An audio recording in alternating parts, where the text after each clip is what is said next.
আজ আমি আপনাদের সাথে শেয়ার করব আলু দিয়ে কীভাবে আমি পান্তুয়া বানাবো। তা দেখুন কীভাবে বানাচ্ছি আলু দিয়ে এত সুন্দর পান্তুয়া, একদম দোকানের মতন। দেখুন বন্ধুরা, পারফেক্ট দোকানের মতন পান্তুয়া বানিয়ে দেবো একদম। বন্ধুরা, আজকের আমি আপনাদেরকে আলুর পান্তুয়া বানিয়ে দেখাবো। তো তার জন্য আমি 2-3টে আলু এখানে সিদ্ধ করে নিয়েছি অলরেডি। আলু 3টে আমি সিদ্ধ করে রেখেছি আলু আগে দিয়ে। তো এটা এখন আমি মাখাবো। এরকম একটা কারি বল নিলাম, আর মধ্যে 3টে আলু দিয়ে দিলাম। দিয়ে আমি প্রথমে আলু 3টে এইভাবে ম্যাশ করে নেব, যাতে ডেলা না থাকে সেটা দেখতে হবে বন্ধুরা। ডেলা থাকলে কিন্তু ঠিক হবে না, একদম মিহি করে নিতে হবে এইভাবে।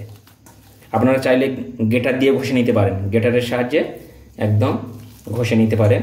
আমার গ্রেটারের দরকার নেই, এইভাবে হয়ে যাবে যথেষ্ট। একদম সিদ্ধটা ভালো করে করলে তাহলে আর গ্রেটারের প্রয়োজন হয় না। তো এইভাবে আমি বন্ধুরা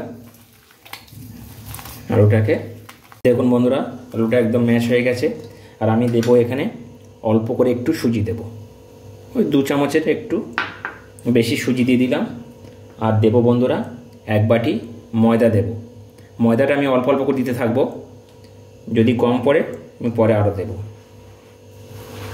দিয়ে এইভাবে ভালো করে মিক্স করব। দেখুন বন্ধুরা, এইভাবে ভালো করে মিক্স করতে হবে। বন্ধুরা আমি একটু দিয়ে দেব ঘি, দিয়ে দেবো একটু ঘি দিলাম। দেখুন একটু ঘি দিচ্ছি, তাহলে সেন্টটা বেশ ভালোই হবে আর খেতেও অনেক টেস্টফুল হবে। তো ঘিটা দিয়ে এইভাবে আমি আবারও এটা ভালো করে মাখিয়ে নেব। আর বন্ধুরা আমি দেব এখানে 10 টাকার প্যাকেটে গুঁড়ো দুধ 1 প্যাকেট দিয়ে দিলাম। গুঁড়ো দুধটা 1 প্যাকেট দিয়ে দিলাম। দিয়ে এটা এখন আমি ভালো করে মাখিয়ে নেব। দেখুন বন্ধুরা, এইভাবে আমি একদম মাখিয়ে নিয়েছি। একদম এইরকম আপনারা মাখিয়ে নেবেন। বন্ধুরা এখানে একটা কারি বল বসিয়ে দিয়েছি, আর দেবো এখন আমি 2 বাটি চিনি দিয়ে দেবো।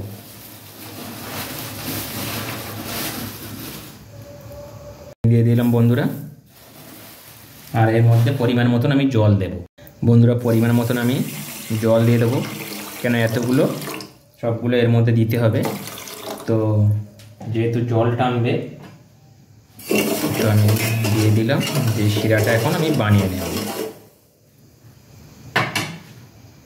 বন্ধুরা আমি দিয়ে দেবো কয়েকটা এলাচের দানা ফাটিয়ে দিয়ে দিলাম, তাহলে একটা দারুণ একটা গন্ধ হবে এলাচের। তো এলাচের দানাটা দিয়ে দিলাম। বন্ধুরা এই শিরাটা ভালো কালার আসার জন্য আমি কয়েকটা কেশরের পাপড়ি দিয়ে দিলাম, তাহলে একটা ভালো কালার আসবে। কয়েকটা কেশরের পাপড়ি দিয়ে দিলাম।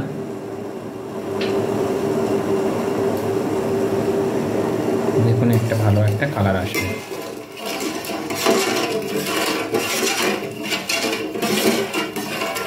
আপনারা কেশর দিয়ে দিতে পারেন বা এমনি ফুড কালার একটু দিতে পারেন, তাহলে কালারটা ভালো পাবেন। আমি কেশরের পাপড়ি দিলাম, কেশর দিয়ে দিলাম।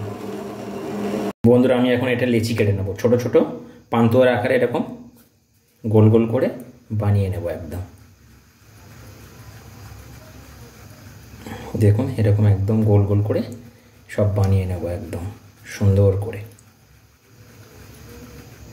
দেখুন এরকম আপনারা এরকম বানিয়ে নেবেন। আমি একটা প্লেটের উপরে এইভাবে সাজিয়ে রাখবো সবগুলো। একদম একই সাইজের বানিয়ে নেবেন বন্ধুরা, তা দেখতেও ভালো লাগবে। দেখুন বন্ধুরা এইভাবে আমি লেচিগুলো সব বলের আকারে করে নিলাম। এইভাবে আপনারা বলের আকারে করে দেবেন, সাইজ ঠিকঠাক রাখবেন সাইজটা। দেখুন এইভাবে আমি সবগুলো বানিয়ে নিলাম। তো চলুন বন্ধুরা এখন এগুলো ভাজবো। দেখুন এইভাবে আমি সবগুলো বানিয়ে নিলাম, আর দেখুন কি দারুণ হয়েছে। তা চলুন বন্ধুরা এখন ভেজে নিই। বন্ধুরা ভাজার জন্য আমি তেল দেব, সাদা তেল কড়াতে। দেখুন পরিমাণ মতন সাদা তেল দেব। বন্ধুরা তেলটা অলরেডি গরম হয়ে গেছে, আর আমি এখন বলগুলো একটা একটা করে দিয়ে দেব।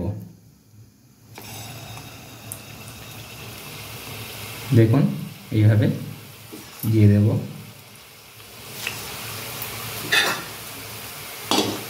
কম আঁচে ভাজতে হবে বন্ধুরা, হিটটা একটু কম দিতে হবে। প্রথমে তেলটা হিট করে নেবেন, তারপরে তেলের এটা কম করে দেবে, দিয়ে মাঝে মাঝে নাড়তে থাকবেন এরকমভাবে। এটা কিন্তু একসাথে একদিকে লাল হয়ে যাবে বন্ধুরা।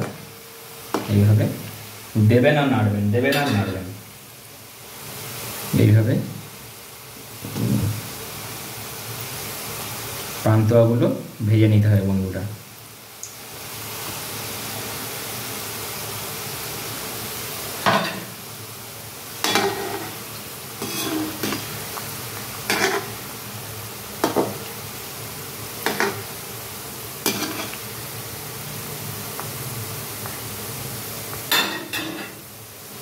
মাঝে মাঝে এইভাবে নাড়তে থাকবেন বন্ধুরা, নাহলে কিন্তু একদিকটা কোনো এক সাইড ব্রাউন হয়ে যাবে আর কোনো এক সাইড একদম সাদা হয়ে থাকবে। তাই অনবরত এরকম নাড়তে থাকবে, তাহলে সব সাইডটা ব্রাউনটা সমানভাবে হবে।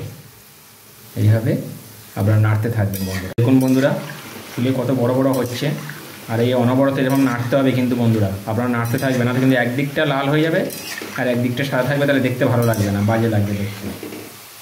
যাতে সব দিকটা সমানভাবে ব্রাউন হয় সেইভাবে এইভাবে আপনারা ভাজতে থাকবেন। আর দেখুন বন্ধুরা কি দারুণ হয়েছে, দেখুন ফাটাফাটি। বন্ধুরা আপনারা কিন্তু হাতে সময় নিয়ে ভাজবেন, বেশি বেশি স্টিম দিয়ে ভাজবেন না, তাহলে একবার উপরটা পুরো একদম পুড়ে কালো হয়ে যাবে। মাঝে মাঝে বাড়াবেন, মাঝে মাঝে কমাবেন এইভাবে। তা দেখুন আমারগুলো একদম পুরো সব সমানভাবে হচ্ছে ব্রাউন, আর এরকম নাড়তেই থাকবে, যাতে দেখব অলরেডি সব জায়গায় সমানভাবে ব্রাউন হবে। এইভাবে নাড়তে থাকবে। দেখুন ফুলে কত বড় হয়ে যাচ্ছে সব পান্তুয়াগুলো। দোকানে কেন যাবেন বন্ধুরা, এইভাবে বাড়িতে বানিয়ে না, একদম ফাটাফাটি, কোনো কিছু কিনতে হচ্ছে না, বাড়িতে সব যা উপকরণ সেইগুলো দিয়েই বানিয়ে দিলাম। ময়দা বাড়িতে থাকে, আলুও বাড়িতে থাকে আপনাদের, তাহলে এইভাবে আপনারা বানিয়ে নেবেন পান্তুয়া। দেখুন বন্ধুরা কালারটা কেমন হচ্ছে, আস্তে আস্তে এরকম কালার আসবে, আর আপনারা অনবরত এরকম নাড়তে থাকবেন। কালারটা যখন দেখবেন পান্তুয়ার কালার এসে গেছে তখন তুলে নেবেন। দেখুন প্রায় হয়ে এসছে, পান্তুয়ার কালার এসে গেছে। তো আমি এবারে আঁচটা একটু কমিয়ে দেবো একদম, দিয়ে আস্তে আস্তে তুলে নেব। আর একটু হবে বন্ধুরা, আর একটু কালার আসবে পান্তুয়ার কালারটা। তো এইভাবে আপনারা ভেজে নেবেন, অনবরত কিন্তু নাড়তে থাকবেন। দেখুন বন্ধুরা আমারগুলো কিন্তু সব জায়গায় কোনো দিকে লাল কোনো দিকে সাদা নেই, আমার পুরো জায়গাগুলো প্রত্যেকটা একই পারফেক্ট কালার হয়েছে। দেখুন একদম প্রত্যেকটা একদম পারফেক্ট কালার হয়েছে। দিয়ে আমি এখন তুলে নেব বন্ধুরা, ছেঁকে ছেঁকে একদম পারফেক্ট কালার হয়ে গেছে পান্তুয়াটা। দেখুন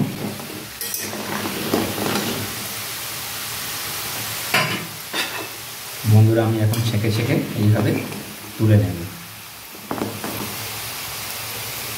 দেখুন একদম পারফেক্ট কালার হয়েছে পান্তুয়ার কালার। দোকানে যাওয়ার কোনো প্রয়োজন নেই বন্ধুরা, এইভাবে আপনারা বাড়িতে বানিয়ে নিতে পারবেন। দেখুন এইরকম সবগুলো আমি তুলে নিলাম। এখন বন্ধুরা এগুলো শিরায় দেওয়ার পালা, এখন শিরাতে দেবো এগুলো।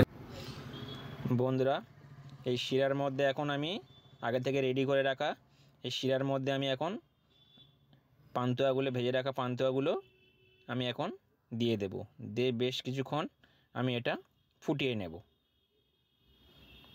তাহলে এই পান্তুয়ার ভিতরে রসটা পারফেক্টভাবে যাবে। আপনারা কিন্তু বেশ কিছুক্ষণ এইভাবে ফুটিয়ে নেবেন। আর দেখুন কালারটা কি দারুণ এসছে।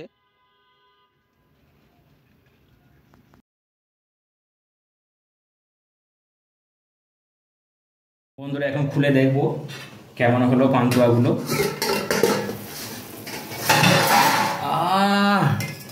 বাপরে বাপ, কত বড় বড় করে হয়ে গেছে দেখুন বন্ধুরা, আর কি দারুণ, আহা হা হা, ফাটাফাটি একদম বন্ধুরা। তো বন্ধুরা আমি এটা এখন নামিয়ে রেখে দেব, আরও 1-2 ঘন্টা নামিয়ে রেখে দেব, তারপরে আপনাদেরকে দেখাচ্ছি। একটু রস ঢুকতে হবে, নাহলে হবে না বন্ধুরা। এটা একটু এর ভিতরে একটু এই শিরাটা ঢোকার একটু সময় দিতে হবে। তো বন্ধুরা আমি এটা অফ করে দিলাম, দিয়ে এখন 1-2 ঘন্টা আমি রেখে দেবো এইভাবে। তাহলে পুরো শিরাটা এই পান্তুয়ার ভিতরে গেলে ভালো হবে। দেখুন একদম এরকম হয়েছে বন্ধুরা, পারফেক্ট। কি দারুণ দেখতে লাগছে বন্ধুরা, আমার দেখে তো একদম কি বলবো বন্ধুরা, দেখুন না, আহা দেখুন বন্ধুরা কি দারুণ একদম। বন্ধুরা ফিরে এলাম 2 ঘন্টা পরে, দেখুন, আর আমি আপনাদেরকে দেখাচ্ছি কি দারুণ হয়েছে। আপনারা এইভাবে ট্রাই করতে পারেন বন্ধুরা, বাড়ির সবাই পছন্দ করবে এরকম পান্তুয়া, একদম শর্ট সময়ে বাড়িতেও বানিয়ে নিতে পারেন। আর কি দারুণ হয়েছে দেখুন না বন্ধুরা, ফাটাফাটি। তো বাই বাই, টাটা, সবাই ভালো থাকবেন। আর আমার রেসিপিগুলো কেমন লাগলো সবাই জানাবেন কমেন্টের মাধ্যমে। আজকের মধ্যে বিদায় নিয়ে আবার দেখা হবে, সবাই ভালো থাকবেন, টাটা।